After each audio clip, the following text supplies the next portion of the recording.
Kita belum lock out karena apa? Karena belum ada peluang Belum. untuk lock out. Kalau ada pernikahan, ada tawaran jabatan misalnya di daerah-daerah Kristen itu, PNS dan seterusnya. Ya, jadi dia melihat kepahitan di dalam Hmm. kekristenannya sehingga dia tarik diri, lock out dari hal ini. Karena apa? Karena ada sesuatu hal yang bagi mereka jauh lebih berharga. Misalnya kembali kalau orang Batak ya, nama baik ya, ketenaran, kepopuleran. Saya sendiri juga menyaksikan ada orang yang beragama Kristen lalu kemudian dia pindah ke agama lain. Atau secara formal mereka dibilang pindah agama. Bagi saya, sebenarnya mereka nggak pernah beragama Kristen. Kalau kita orang tua khususnya nggak serius ya, gereja juga nggak ya sekedarnya saja, ya maka disaster akan terjadi besar. Kadang-kadang saya mengatakan ada baiknya. Kenapa ada baiknya dia lock out? Supaya kita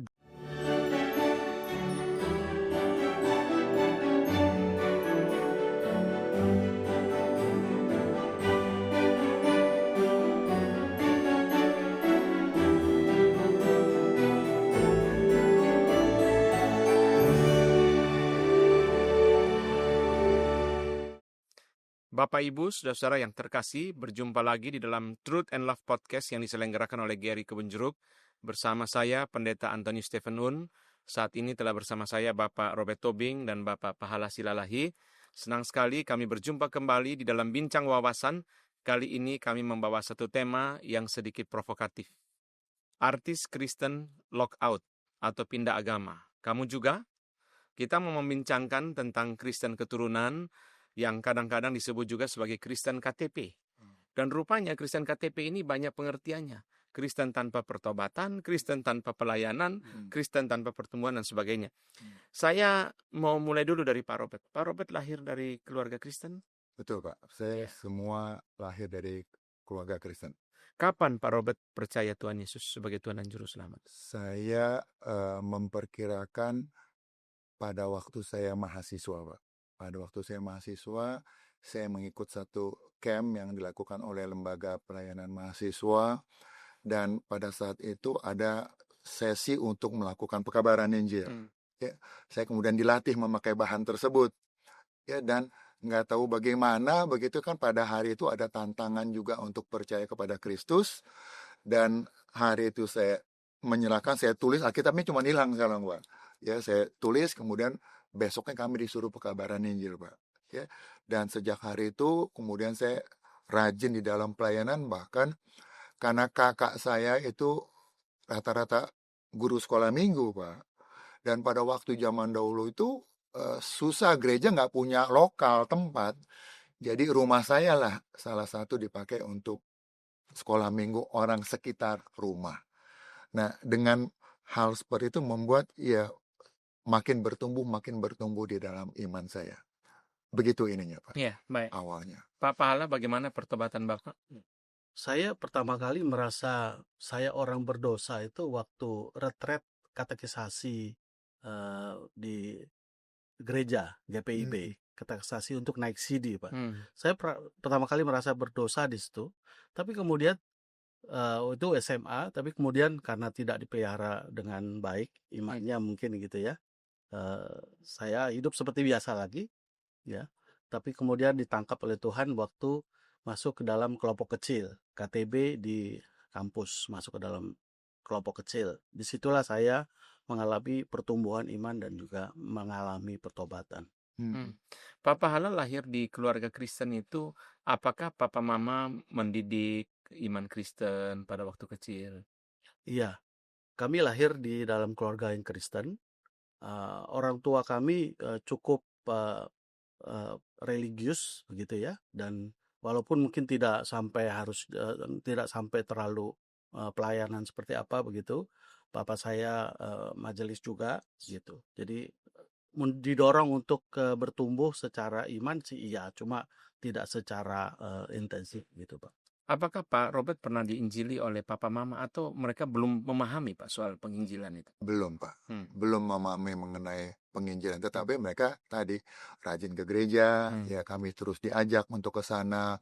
Kemudian nanti salah satu tradisi di orang Batak itu pada akhir tahun kami ngumpul sama-sama baca Alkitab dan sebagainya. Jadi kegiatan rohani dan sebagainya mereka ikuti dan kami terus didorong untuk melakukannya. Iya, saya lihat salah satu berkat Tuhan bagi saya juga di keluarga Kristen itu adalah ya bahwa memang kita ada dalam lingkungan Kristen ya. Jadi ya bagaimanapun kalau kita berkata lahir dalam keluarga Kristen, berkat atau kutuk ya ada berkatnya juga lah. Ya. Paling nggak didorong ke gereja dan Betul. seterusnya di dalam pemahaman yang terbatas.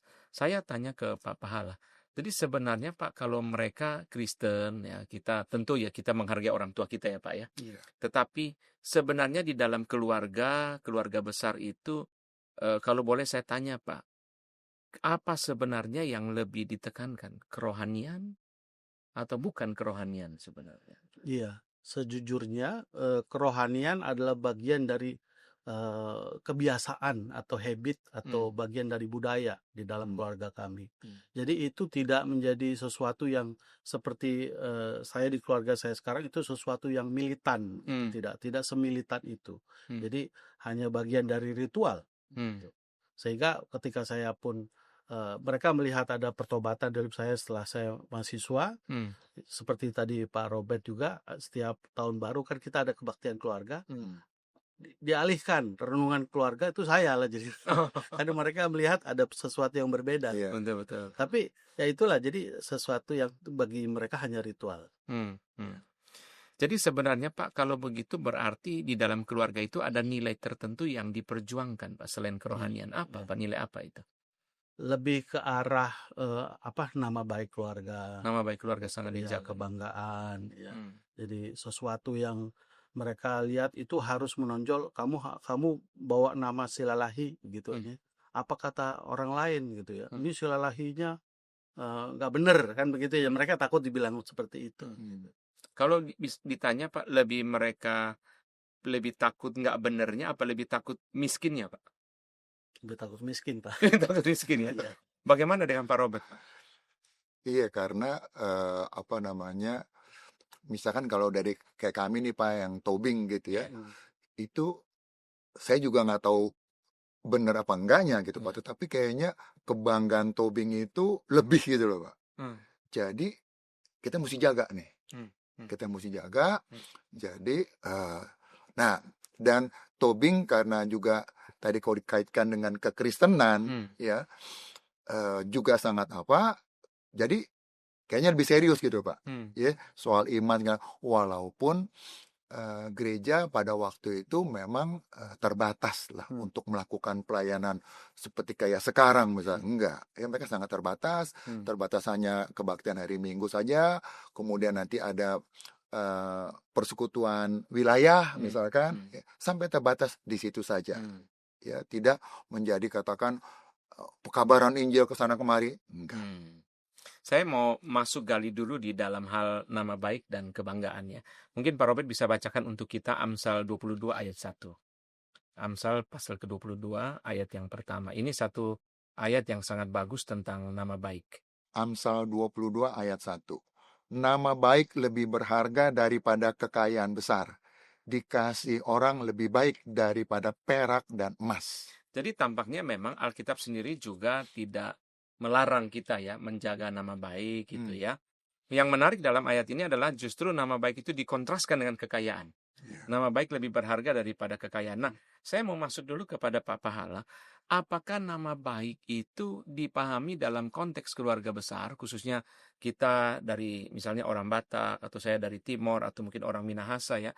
Apakah dipahami itu dalam nama baik itu dipahami dalam konteks kekayaan, Pak? Salah satu faktor dan saya kira itu justru faktor yang utama. Nama baik itu lebih terkait kepada kekayaan. Karena di mana ada orang kaya, di situ pasti semua marga yang tidak ada hubungannya pun bisa lari ke situ gitu ya. Ada gula ada semut lah begitu.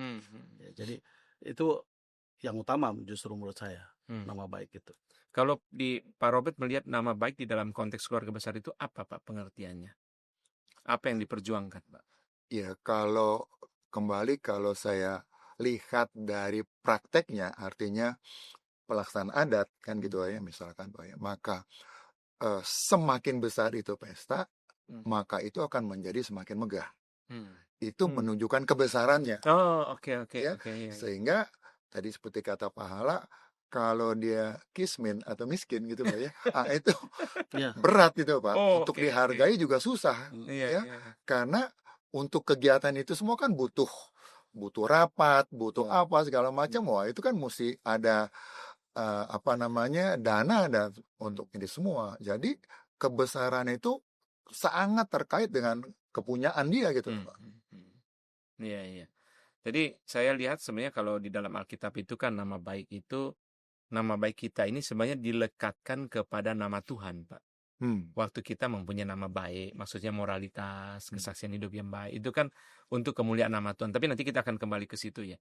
Jadi saya coba menangkap dari yang Pak Pahala dan Pak Robert sharing bahwa nama baik ini artinya kesuksesan, kekayaan, kebanggaan ya di dalam acara-acara keluarga harus tampil. Jadi karena itu saya membayangkan bahwa wah kalau begini misalnya keluarga Tobing akan bangga ada orang terkenal seperti Dr. Naik L. Tobing misalnya ya. Keluarga Silalahi akan bangga kalau ada orang terkenal seperti Menteri Sudi Silalahi, Menteri TB Silalahi ya. Itu akan sangat bangga. Tetapi kita mau masuk ke lebih jauh lagi bahwa sebenarnya apa yang paling fundamental di dalam kebutuhan manusia, karena ini sesuatu yang sebenarnya sifatnya terbatas dan sementara. Kadang-kadang pada satu saat dia oke, sukses, kaya, tapi mungkin generasi lain, generasi selanjutnya tidak seperti begitu. Pak Robert, apa yang keluarga ajarkan untuk mementingkan nama baik, Pak? Iya, jadi kalau saya coba lihat ke belakang gitu Pak ya, bapak saya tuh dulu bekerja awalnya bea cukai Pak. Bea cukai, tapi kemudian dia nggak tahan Pak. Dia nggak tahan karena ya banyak macam-macamnya deh. Ya, Kalau yang namanya banyak godaannya sana. Sehingga kemudian dia pindah ke perusahaan yang lain gitu ya. Tidak lagi terus di sana. Sehingga ibu saya juga harus berjuang karena kami 6 bersaudara Pak. 6 bersaudara, tujuh sebenarnya, satu meninggal, 6 bersaudara. Jadi dia harus banting tulang, sementara tadi bapak saya dengan kejujurannya, kemudian kesetiaannya kepada keluarga, itu yang menonjol Pak.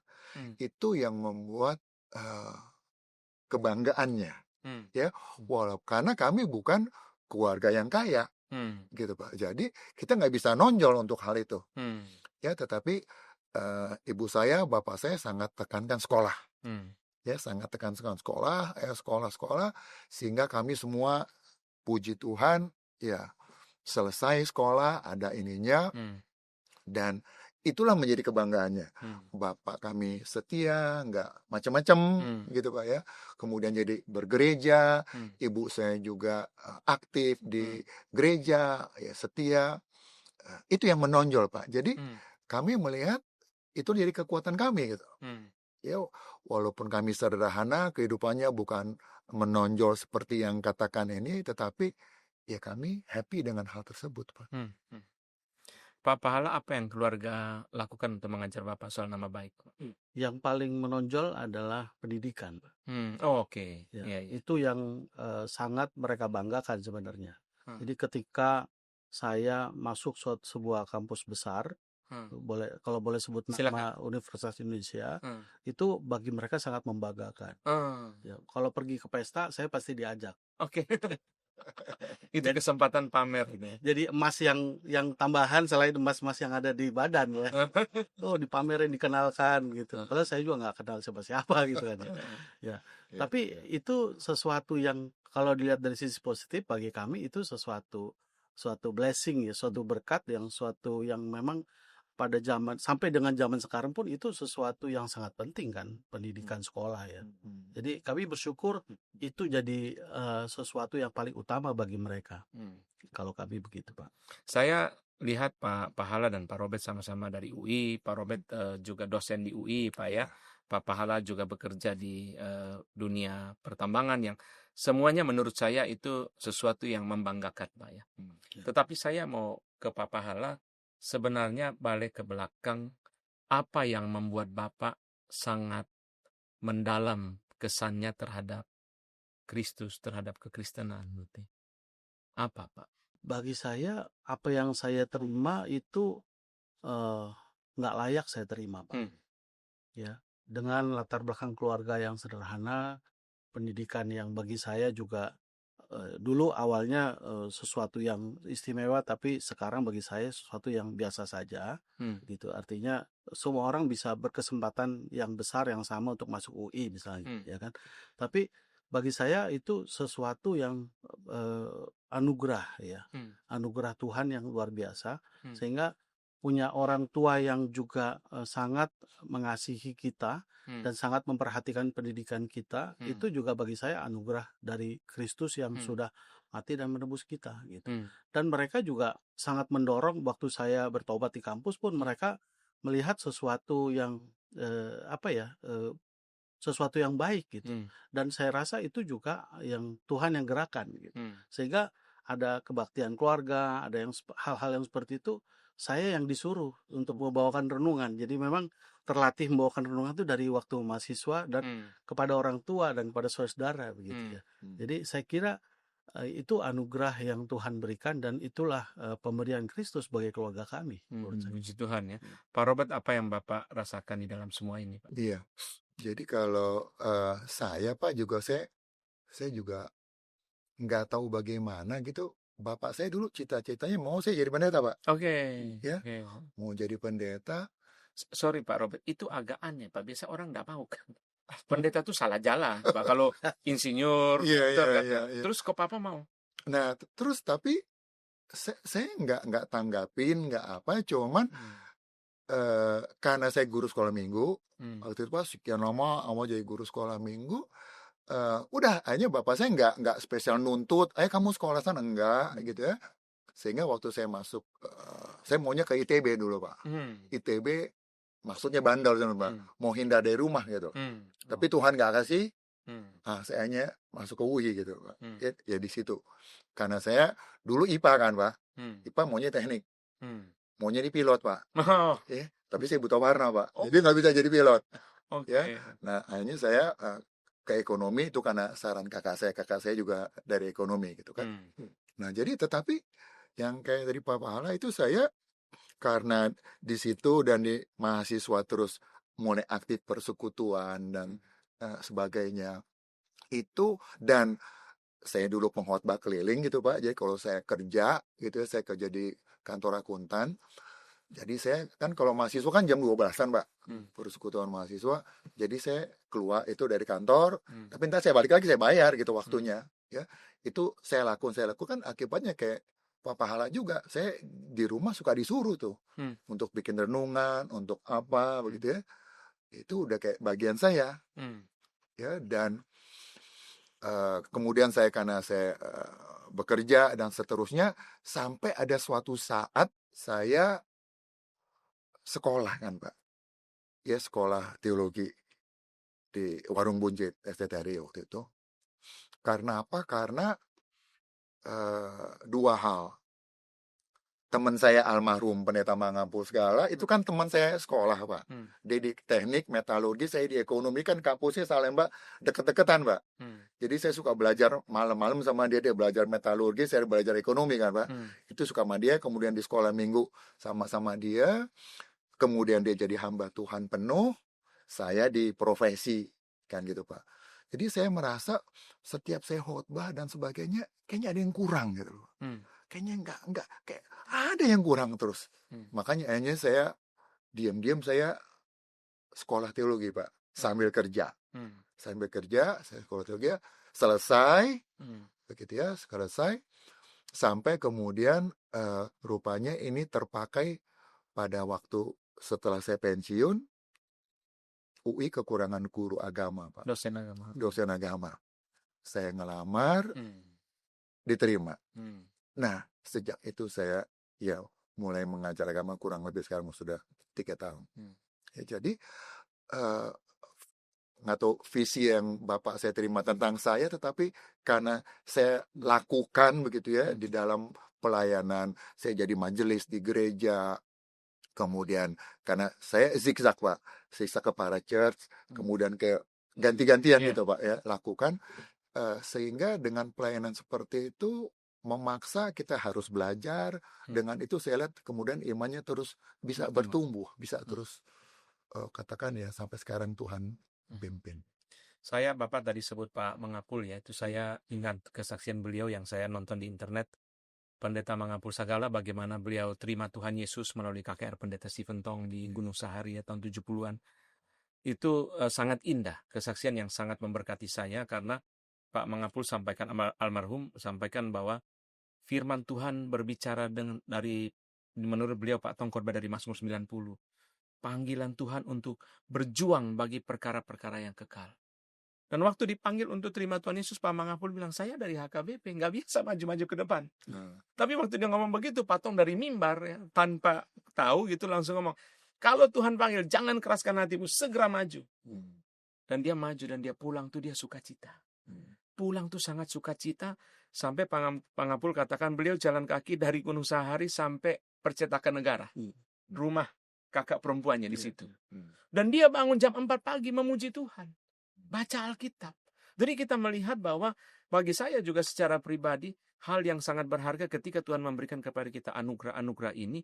Anugerah-anugerah ini kita pahami di dalam konteks darah Tuhan Yesus yang melepaskan kita dari dosa. Pak Robert bisa bacakan kita Wahyu 1 ayat 5.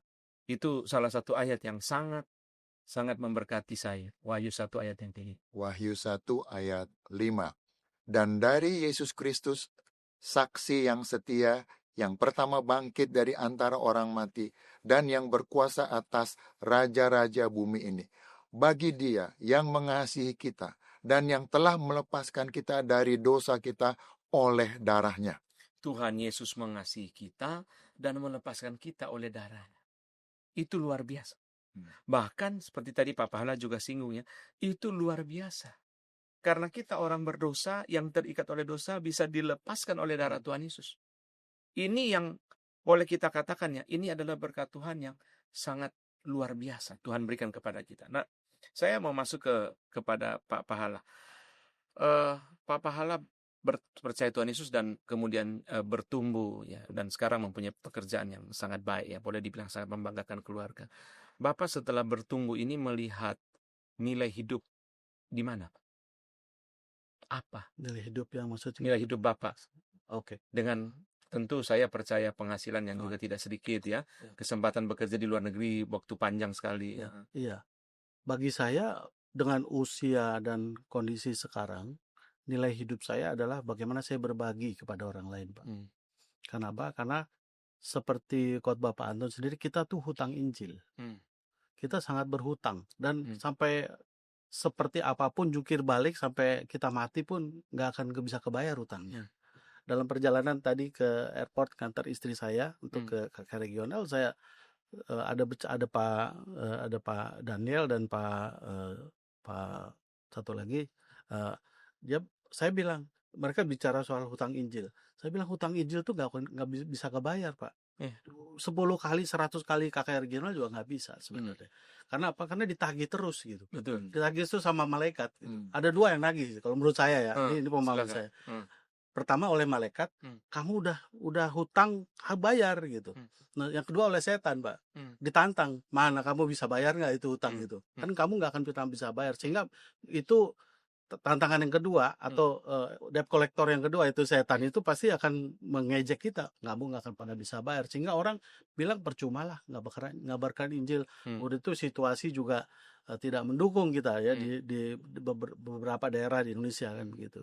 Tapi bagi saya nilai itu adalah berbagi kepada semua orang, termasuk di rumah yang pasti, dan juga di kantor, di tempat kita bekerja, ke anak buah kita. Dan itu bagi saya itu sesuatu yang harus saya kerjakan. Bagi saya itulah yang harus menjadi legacy saya bagi orang lain. Sehingga ketika saya pensiun nanti atau mungkin hal yang lain terjadi, orang akan ingat itu dari saya. Orang akan mengingat apa yang saya kerjakan dan apa yang saya katakan.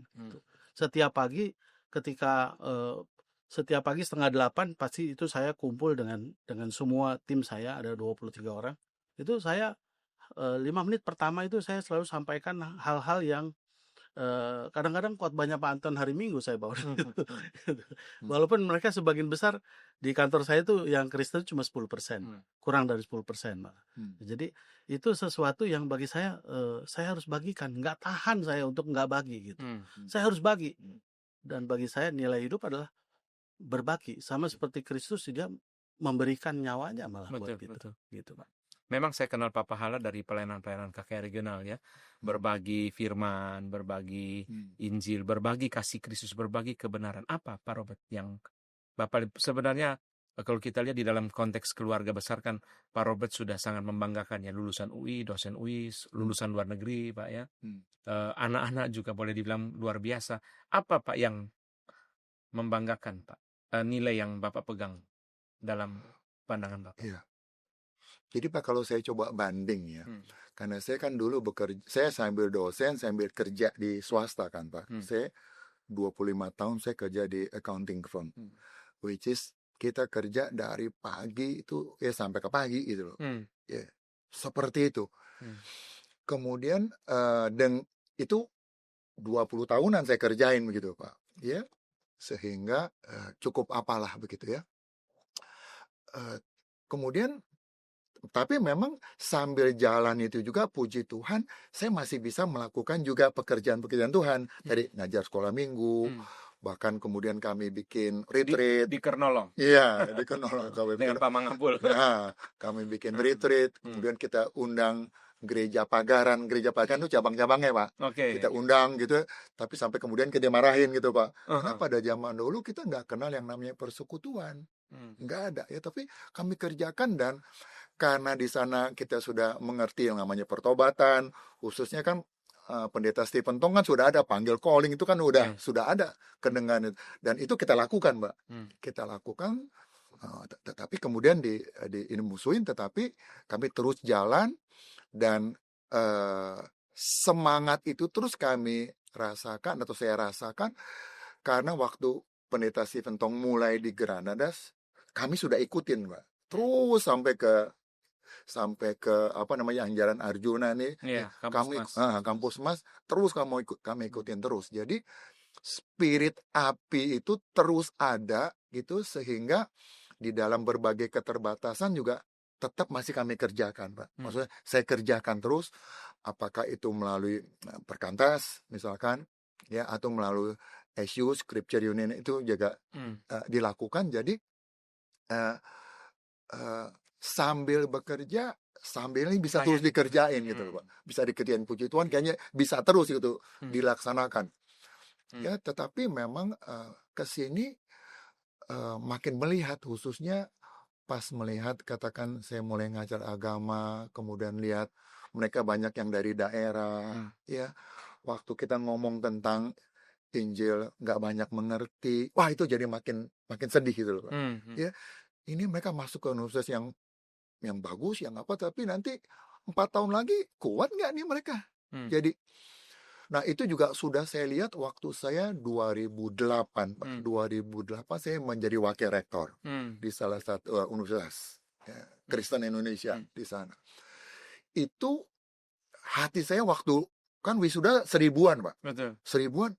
Tapi saya ngomong sama ini kita yakin gak nih yang 1000 ini lulus, pengetahuannya ada, tapi mampu gak mereka bisa bersaksi terus membesarkan, memuliakan Kristus. Nah, pada waktu itu kan juga ada perguruan tinggi Kristen yang lain Pak, pada waktu itu. Jadi pada waktu itu kepalanya itu adalah Bapak Jonathan Parapak. Ya, nah itu dalam pertemuan kami itu semua rata-rata semua pada ragu gitu Pak. Ya, intelek oke, tetapi kerohanian bagaimana?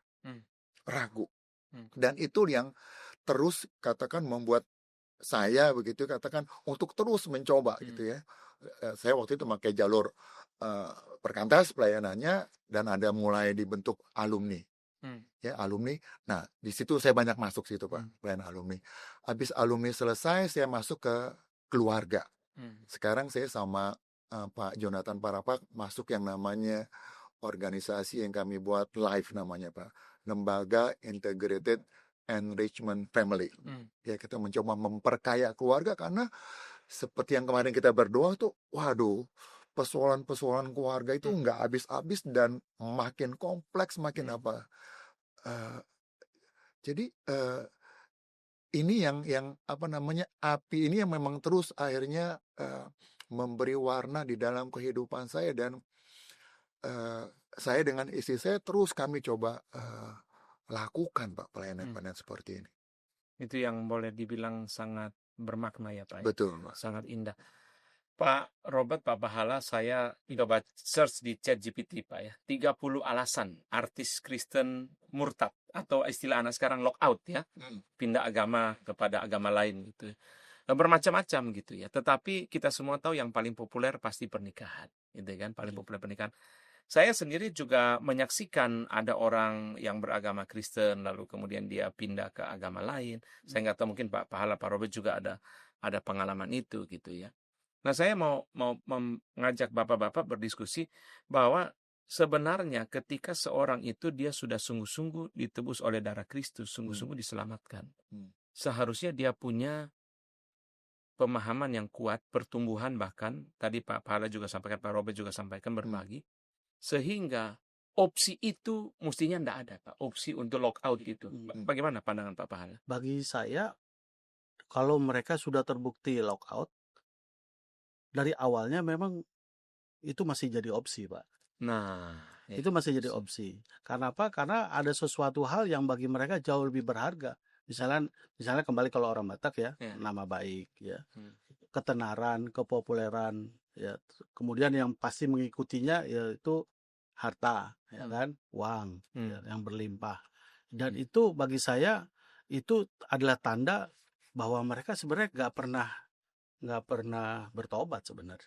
Betul. Nggak pernah. Kalau mereka sudah kalau secara ofisial, secara KTP atau secara formal mereka dibilang pindah agama, bagi saya sebenarnya mereka nggak pernah beragama Kristen bagi saya. Karena mereka dengan mudah pindah gitu. Ada satu artis yang dulu ya udah almarhum Bruri ya, kan begitu ya, zigzag begitu kan. Nah, bagi saya mereka nggak pernah beragama Kristen, nggak pernah bertobat secara sungguh-sungguh. Jadi bagi saya mereka itu bukan itu memang sudah masih banyak pilihan gitu loh. Kalau tadi Pak Anton bilang itu pilihan, bagi harusnya nggak ada pilihan kan gitu ya. Bagi mereka itu masih pilihan sih. Iya, saya mau highlight dulu Pak Pahala tadi. Jadi Bapak sampaikan bahwa sebenarnya dari awal itu dia sudah punya nilai lain yang lebih berharga. Jadi ini menjadi satu reminder bagi kita yang Kristen keturunan ini, Pak, bahwa basic hati kita sebenarnya bukan Kristus. Betul. Ketika sampai kita lock out, kita orang tua atau saudara jangan marah. Karena basic hati dia sebenarnya lain ya. Tadi Bapak bilang nama baik, harta, kekayaan, popularitas dan seterusnya. Jadi sebenarnya dari awal, jadi kita sebenarnya sebagai keluarga itu di dalam keluarga Kristen ya, itu kita mesti sadar bahwa basic hati, akar dasar hatinya itu bukan Kristus. Itu sebabnya lockout itu hanya satu, seperti Pak Pahala tadi sampaikan, ini satu penanda saja. Bahwa memang dia dari awal begitu, tidak hatinya untuk Kristus. Bagaimana Pak Robert? Iya Pak, saya suka ayat, nanti juga saya mau dari Bapak nih. Ya silakan. Saya ayat yang pegangan saya ini salah satu adalah Efesius 1 ayat 14 Pak. Ya. Dikatakan, dan Roh Kudus itu adalah jaminan bagian kita sampai kita memperoleh seluruhnya, yaitu penebusan yang menjadikan kita milik Allah untuk memuji kemuliaannya. Jadi saya memahami Pak, kalau seseorang sudah percaya kepada Kristus, maka sesungguhnya nggak mungkin dia murtad. Nggak mungkin dia pindah. Jadi kalau dia masih pindah atau pindah, pasti dia karena nggak jelas siapa Kristus, siapa dirinya. Ya, dan karena itu, karena tadi dari sekolah minggu itu dulu kami memang sudah mengerti, dan dari Pendeta Sipentong memang sudah menekankan hal itu Pak. Jadi saya kalau lihat ada yang pindah, ini pasti belum nih. Pasti dia sama ini bergereja, dia bergereja saja, dia ikuti saja, sehingga pada waktu mengalami yang pahit, mengalami yang tidak enak, apalagi ada beberapa keluarga saya juga yang menikah beda agama kemudian dia ikut Pak jadi Kristen, tapi lihat kelakuan yang Kristen ini dia jadi balik lagi nggak mau lagi begitu. Ya, jadi dia melihat kepahitan di dalam kekristenannya sehingga dia tarik diri, lock out dari hal ini. Jadi tetapi kalau yang udah sungguh-sungguh, saya juga ada ketemu yang sungguh-sungguh udah terima Kristus, wah dia bertahan Pak, dia kuat, bahkan dia bisa terus menyatakan kemuliaan Kristus. Wah, itu Itu yang saya lihat Pak. sangat indah Pak. Jadi memang Pak,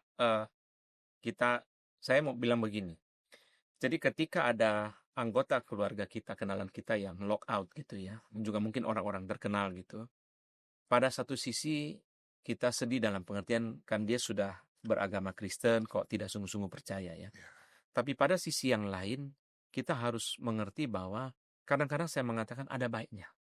Kenapa ada baiknya dia lock out? Supaya kita doakan dia lebih jelas.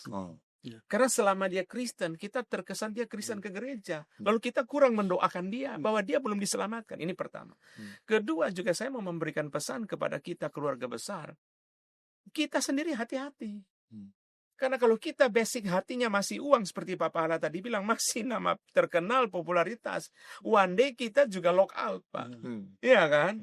Kita belum lock out karena apa? Karena belum ada peluang untuk lock out. Kalau ada pernikahan, ada tawaran jabatan misalnya di daerah-daerah Kristen itu, PNS dan seterusnya, kemudian mereka lock out. Jadi kita yang kalau melihat kenalan kita lock out, kita sedih, tapi saya mau bicara bahwa kita sendiri harus sungguh-sungguh mengenal darah Yesus.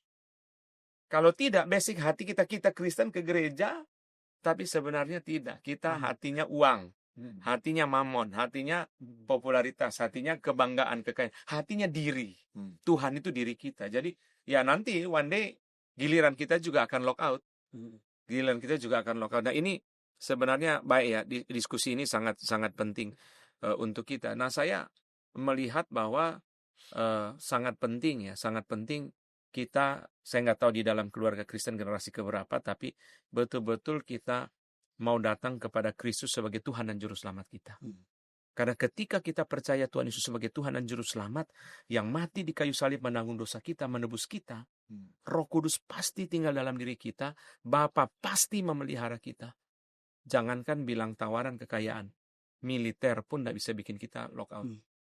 Jangan bilang uang, senjata pun tidak bisa. Kenapa? Karena Roh Kudus tinggal dalam diri kita, Bapa pelihara kita, Kristus mati bagi kita, itu tidak mungkin kita sampai kemudian menjadi lock out. Jadi ya ini sesuatu yang satu sisi kita sedih karena ada yang lock out, tetapi sisi yang lain kita jadi lebih jelas untuk mendoakan bahwa mereka itu belum sungguh percaya. Dan ini saya mengundang saudara-saudara dari orang Batak, orang Tionghoa, orang Minahasa, orang Toraja, orang Nias, orang Timor, orang Papua, orang Ambon.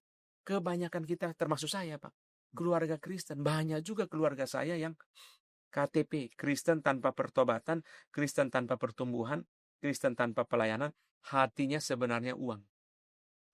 Jadi kadang-kadang saya di daerah Kristen itu, saya bagikan traktat Kak. Seperti tadi Papa Hala ya, Pak Robert juga kita biasa KKR regional, saya bagikan traktat itu, saya bagikan. Dia kurang interest Pak. Karena dia seolah-olah bilang, Pak jangan kasih saya buku Pak, kasih saya uang, kasih saya proyek gitu. Nah kalau begitu hatinya tidak untuk Kristus, suatu hari akan lock out juga gitu. Pak Robert, apa yang membuat keluarga itu, maksudnya kan tadi dibilang bahwa Papa ingin menjadi pendeta, tapi kan saya membayangkan bahwa keluarga juga tentu melihat perubahan hidup ya Pak ya. Yang membuat keluarga menghargai Pak Robert ya, bukan soal jabatan ya, pernah wakil rektor juga, tetapi apa Pak bisa di-sharingkan mengenai ini? Yang kelihatan dari ini Pak, karena kelihatannya saya banyak tahu begitu ya tentang keimanan. Yang kedua, saya terus pelayanannya nggak putus gitu Pak ya, sana sini terus nyambung, konsisten dilakukan. Kemudian dari segi pekerjaan juga saya laksanakan dengan baik ya. Bahkan saya kemudian kan sempat dikirim keluar Pak sekolah ya. Berapa lama Pak? Di negara mana? Ke Amerika saya sekolah, dapat scholarship dari Dikti waktu itu. Kemudian pada akhir daripada itu ibu saya kami undang ya ke sana jalan-jalan. Nah dengan melihat kesaksian kayak seperti ini membuat ya ada nilai tersendiri gitu Pak dari keluarga gitu ya. Bahkan sampai sekarang pun juga kami ada kayak Zoom nih Pak, ketemu kakak beradik karena udah mulai susah bergerak segala macam, jadi kami ada kayak Zoom rutin gitu ya. Nah, adik saya di majelis di gereja GKI, nah entah suka bagi-bagi firman gitu Pak, sehingga bisa saling menguatkan. Nah, ini menjadi memberi nilai tersendiri Pak, ya bagi saya ataupun juga bagi keluarga katakan Tobing gitu ya. Karena konsistensi itu terus dikerjakan gitu. Ya lagi bisa kita kerjakan. Waktu kematian misalkan kalau diminta doa untuk kita langsung ready, siap. Saya jadi selalu kalau dua ada yang prioritas saya. Prioritas pertama kalau yang mati saya usahakan datang. Kalau yang pesta belum tentu. Ya, tapi kalau yang mati udah usahakan untuk datang dan coba disiapkan memberi sesuatu yang beda dengan yang biasa dilakukan. Ya, dan itu akhirnya memberi nilai tersendiri. Itu yang kami kan, Pak. Pak Pahala kerja di luar negeri berapa lama Pak Pahala? 10 tahun. 10 tahun di Timur Tengah ya. Timur Tengah. Dunia perminyakan. Iya. Saya percaya keluarga bangga ya Pak ya. Karena pekerjaan di dunia perminyakan dan pertambangan itu Pak ya. Tetapi saya mau melihat seperti yang tadi Pak Robert juga, bahwa apa nilai lain yang tanda kutip Pak Pahala tawarkan kepada keluarga yang menjadi berkat bagi mereka maksudnya. Iya. Kalau yang keluarga inti saya udah jelaskan tadi ya, tapi keluarga yang lebih besar katakan keluarga mertua ya. Bapak mertua saya almarhum itu dulu wakil ketua SPSI malah, zaman Megawati Presiden. Ya. Dia orang yang sangat besar sekali waktu itu pengaruhnya terhadap Serikat Pekerja seluruh Indonesia, gitu. Tapi beliau itu saya melihat itu anugerah Tuhan, Pak. Beliau tuh sayang banget sama saya. Dulu saya belum punya mobil, dia punya mobil, anaknya laki-laki 3, nggak pernah dikasih pinjam untuk mobilnya, tapi ke saya dikasih pinjam Pak. Jadi sayangnya ke menantu seperti itu, jauh lebih sayang daripada ke anaknya sendiri, gitu ya. Dan pada masa tuanya, masa pensiunnya, beliau itu banyak saya injili juga, dan karena prinsipnya masih seperti orang Batak kebanyakan, apalagi dia kerja di sosial ya, tidak pernah menerima suap karena waktu itu buruh penggiat buruh itu gampang banget disuap oleh pengusaha kan. Dia siap hidup miskin, sederhana dan sebagainya. Tapi menurut dia itulah yang membuat dia masuk surga, yaitu perbuatan baik.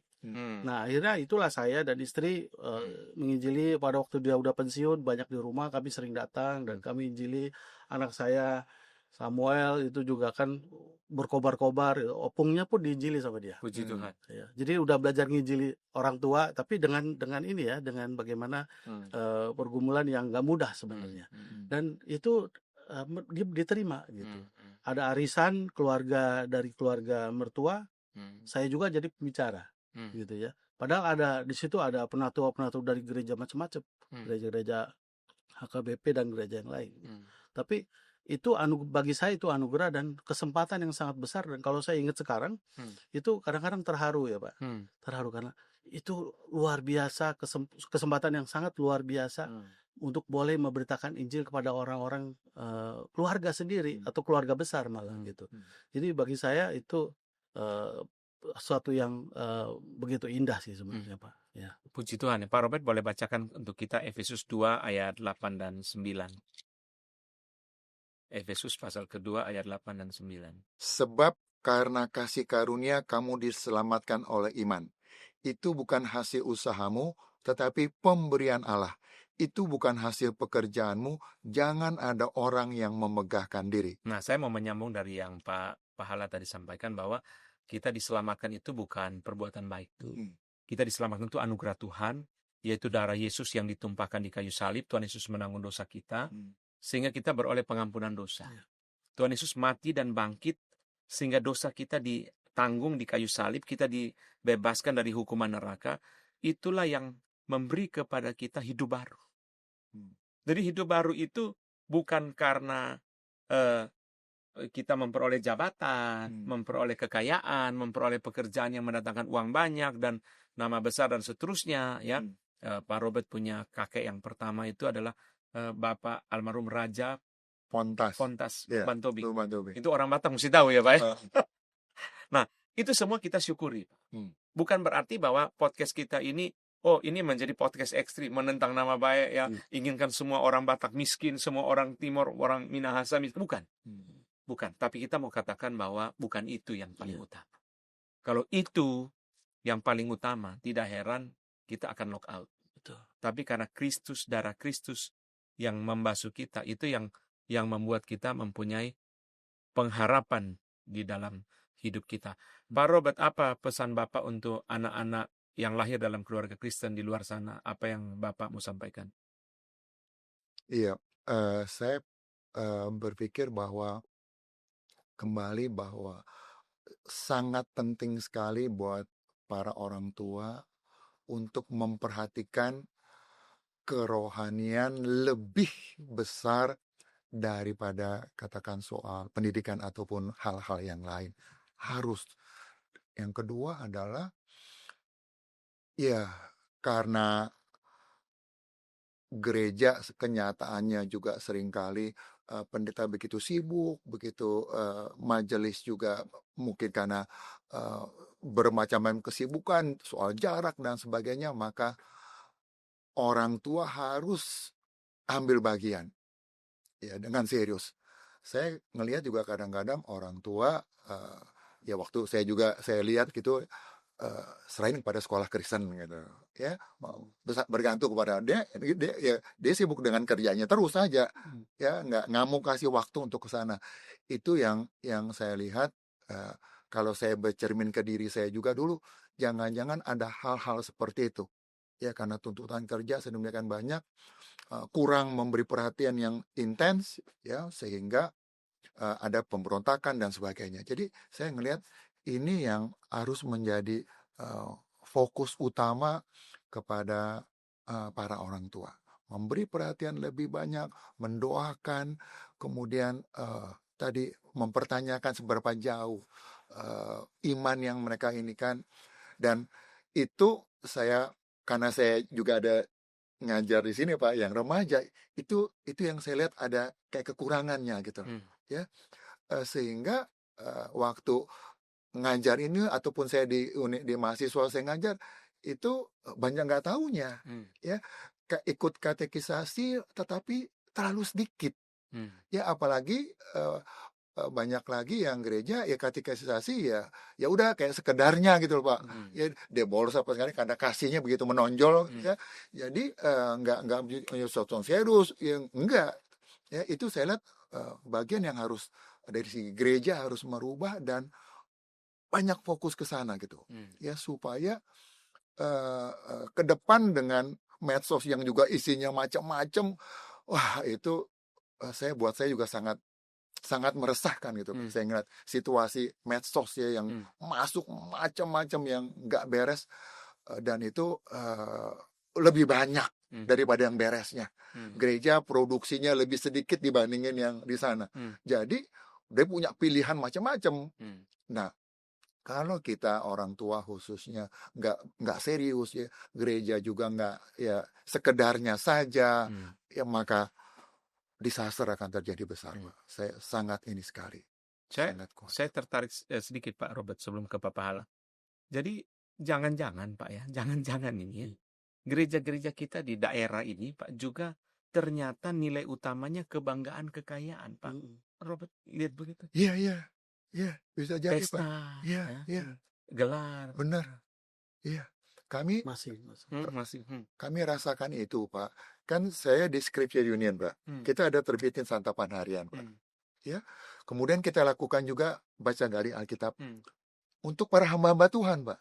Jadi dari situ kami juga melihat bahwa hamba-hamba Tuhan tuh terlalu sedikit Pak. Mungkin belajarnya atau bahan dan sebagainya, sehingga bahan saat teduh itu hanya mereka pakai untuk khotbah Pak.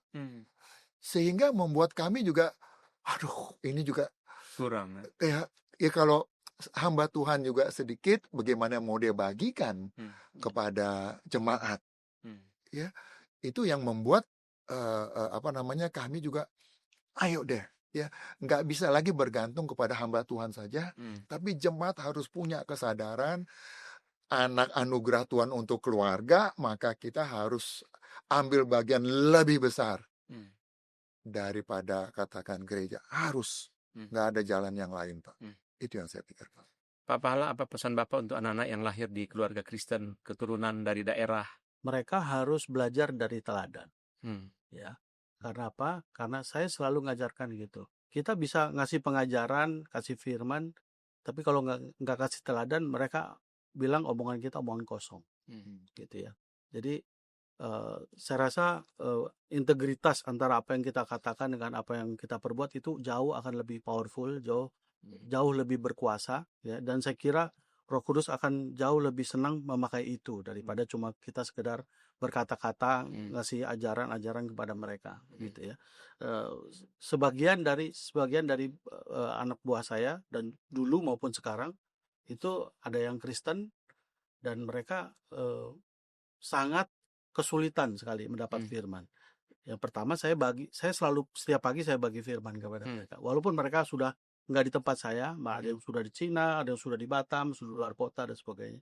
Saya tetap kasih voice from the past ke mereka. Betul, bagus. Dan ada beberapa di antara mereka yang sering respon gitu, tanya dan sebagainya dari apa yang direnungkan pada hari itu.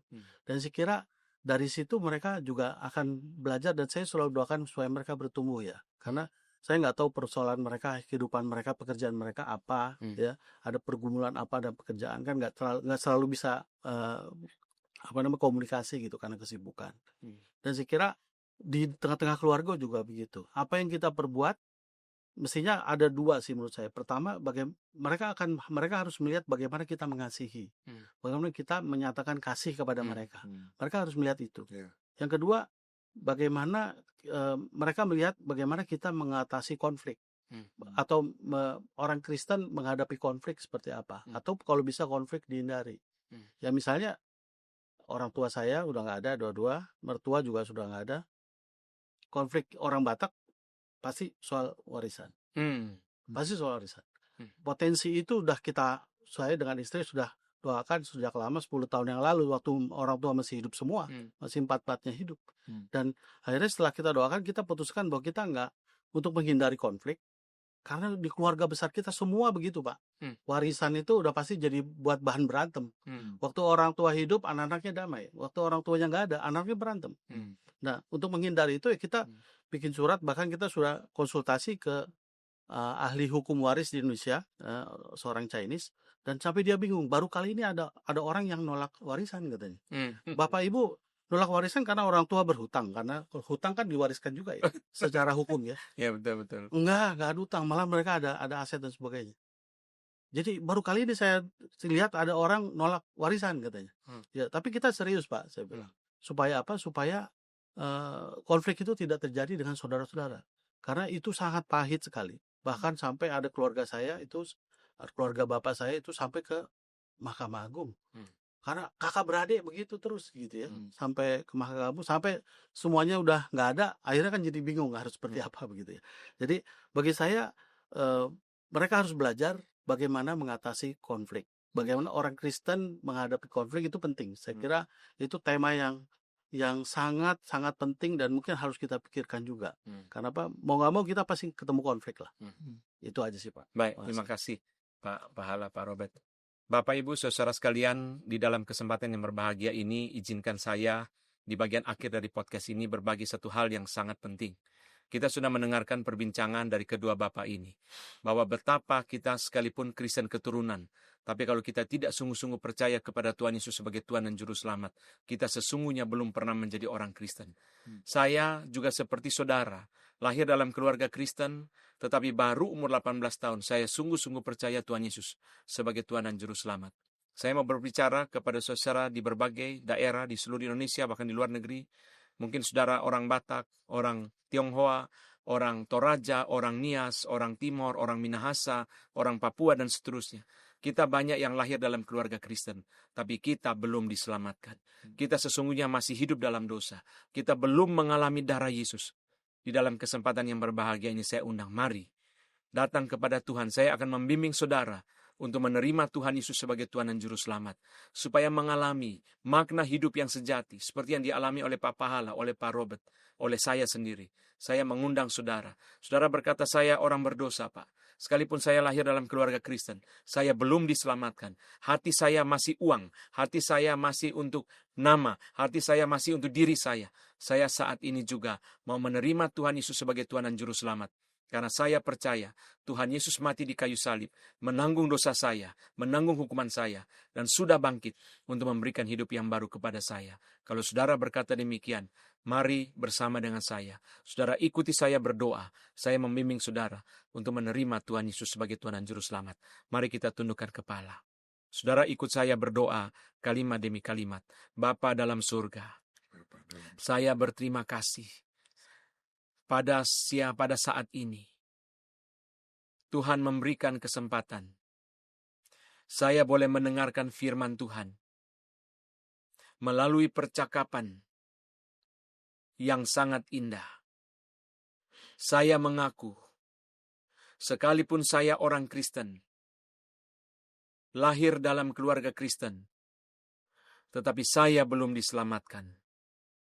Saya orang berdosa yang harus dibuang dan dikutuk di dalam neraka. Saya bersyukur untuk firman Tuhan dan sharing dan kesaksian pada saat ini.